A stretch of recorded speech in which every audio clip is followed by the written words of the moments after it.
नमस्कार, मी डॉक्टर मच्छिंद्र बांगर महाराष्ट्रातील हवामान परिस्थिती संदर्भात ताजा अंदाज देणार आहे. आपल्याला माहिती आहे आपण यापूर्वीच्या अनेक व्हिडिओमध्ये सांगण्याचा प्रयत्न केला आहे की जवळपास 25 तारखेपासून तर 28-29 तारखेपर्यंत किंवा अगदी 31 तारखेपर्यंत फारसं पावसाळी वातावरण महाराष्ट्रामध्ये भारतामध्ये नाही. मात्र 1 तारखेपासून पुढे 4-5 तारखेपर्यंत एक 2-4 दिवस पावसाळी वातावरण तयार होणार आहे आणि त्याचा महाराष्ट्रावर देखील परिणाम होणार असल्याची माहिती आपण यापूर्वीच्या अंदाजामध्ये दिलेली आहे. आपण महाराष्ट्रात बघतो निरभ्र आकाश आहे, कुठे ढगाळ परिस्थिती देखील नाही. हलकी थंडी सकाळी जाणवते, परंतु थंडीचं प्रमाण आता घटू लागलं आहे. जेव्हा उत्तर भारतातील WD कमजोर होतात तेव्हा थंडीचं प्रमाण देखील कमजोर होत असतं. दोन्ही समुद्रात सक्रिय असलेली कमी दाबाची स्थिती ही 1, 2, 3, 4 तारखेला फेब्रुवारीमध्ये पाऊस महाराष्ट्रामध्ये देण्याकरता उपयुक्त ठरणार आहे. आपण एक्सटेंडेड रेंज फोरकास्ट या मॉडेलवर थोडं लक्ष देणार आहोत. आज हा 4 आठवड्याचा अंदाज आहे. 23 तारखेपासून 30 तारखेपर्यंत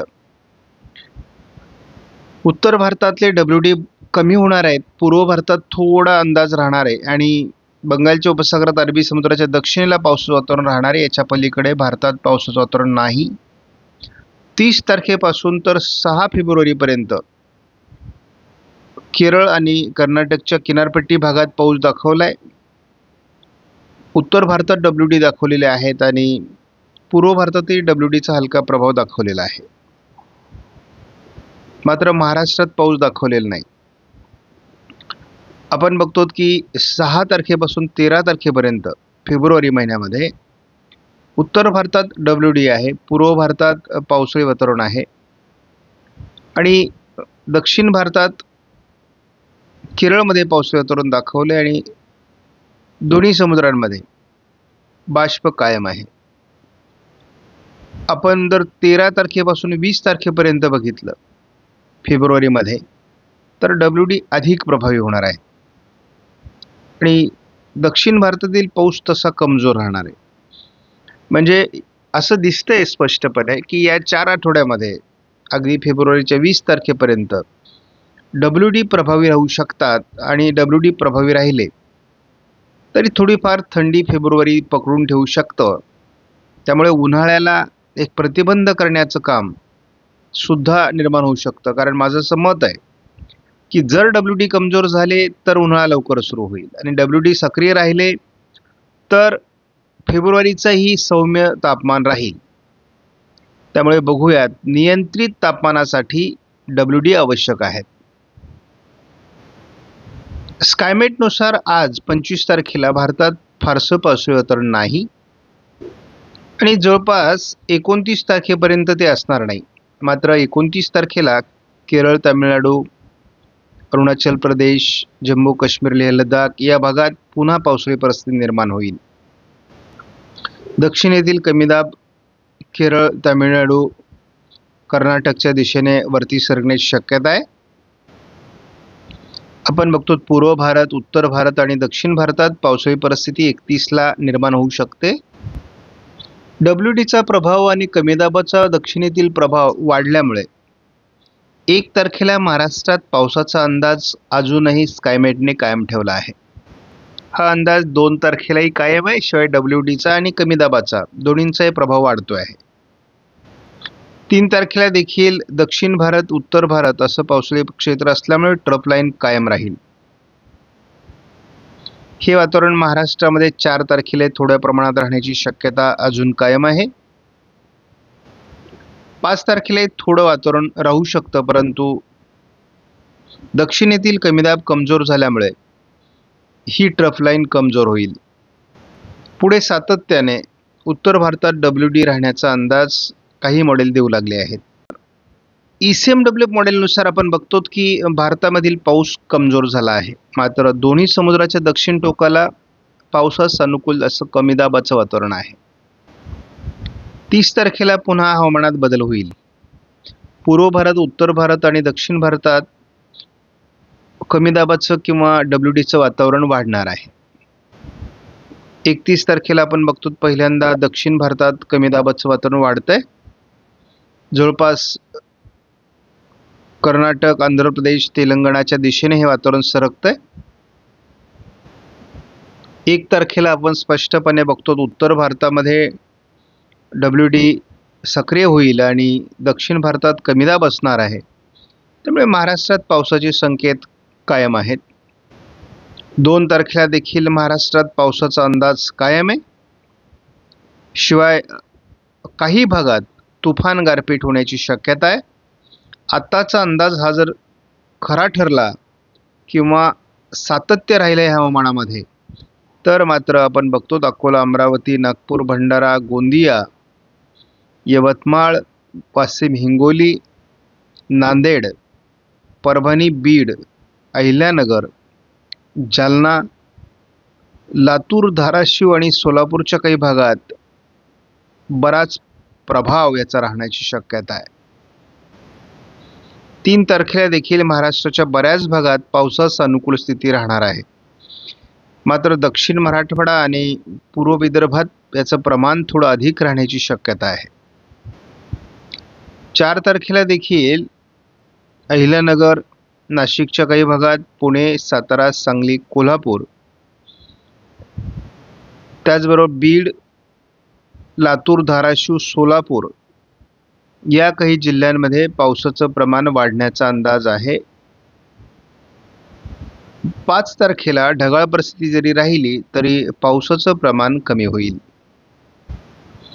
ECMWF मॉडेलच्या या व्हर्जननुसार आपण धावता अंदाज घेणार आहोत. आपण जर बघितलं तर कशा पद्धतीने हवामानात बदल होतोय, दोन्ही समुद्रांमध्ये वातावरण बदलतंय. साधारण 28-29 तारखेला बंगालच्या उपसागरात तयार होणारा कमी दाब हा दक्षिण भारतावर येईल. दरम्यान उत्तर भारतात WD सक्रिय होईल आणि 1 तारखेपासून मग हे वातावरण महाराष्ट्रावर परिणाम करेल. त्यामुळे ही जी ट्रफलाईन जानेवारीत तयार झालेली नाही, ती फेब्रुवारीत मात्र तयार होण्याचा अंदाज असल्यामुळे साधारण 1 तारखेपासून 5 तारखेपर्यंत महाराष्ट्रामध्ये पावसाळी वातावरण राहण्याची शक्यता आहे. आज आपण महाराष्ट्राच्या संपूर्ण तापमानावर नजर टाकली तर सरासरी महाराष्ट्रामध्ये 18°C तापमान आहे. 30 तारखेला हे सरासरी 20°C राहण्याची शक्यता आहे. 4 तारखेला देखील सरासरी 20°C तापमान महाराष्ट्रात राहील. म्हणजे थंडी आत्ता या दरम्यान कमी राहण्याची शक्यता आहे. आपण एकूणच जर बघितलं तर 31 तारखेपर्यंत आपल्याला पावसाचा अंदाज नाही, 1 ते 5 पावसाचा अंदाज आहे.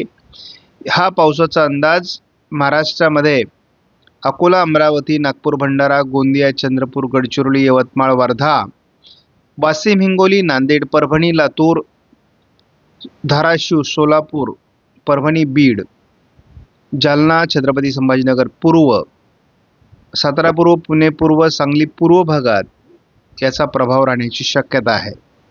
यात गारपीट देखील होण्याची शक्यता आहे.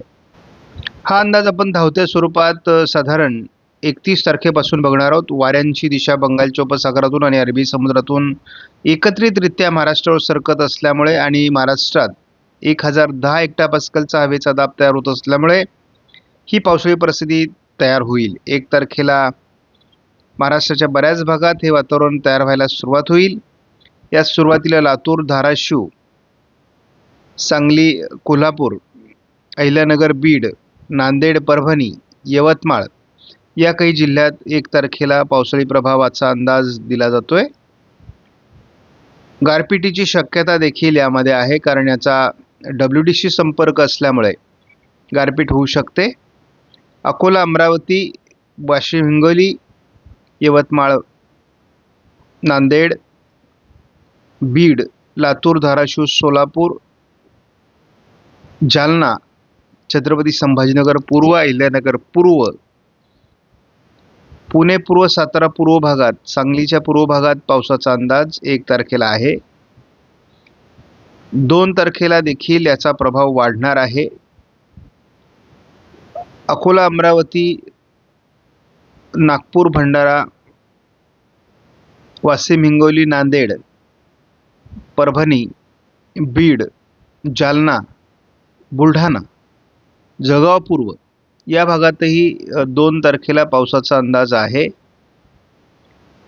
याचा प्रभाव थोडा अकोला, अमरावती, नागपूरच्या काही भागात अधिक राहण्याची शक्यता आहे.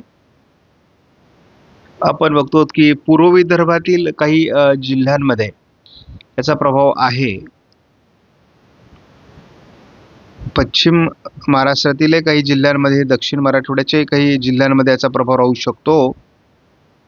त्यामुळे थोडी काळजी घेणं, शेतकऱ्यांना नियोजन करण्यासाठी असलेला उपलब्ध वेळ याचा शेतकऱ्यांनी फायदा घेतला पाहिजे. काढणीस आलेली पिकं यांचंही नियोजन करा. यामध्ये तूर असेल, कांदा असेल किंवा द्राक्ष असतील तर शेतकऱ्यांनी आपलं नियोजन करणं आवश्यक आहे.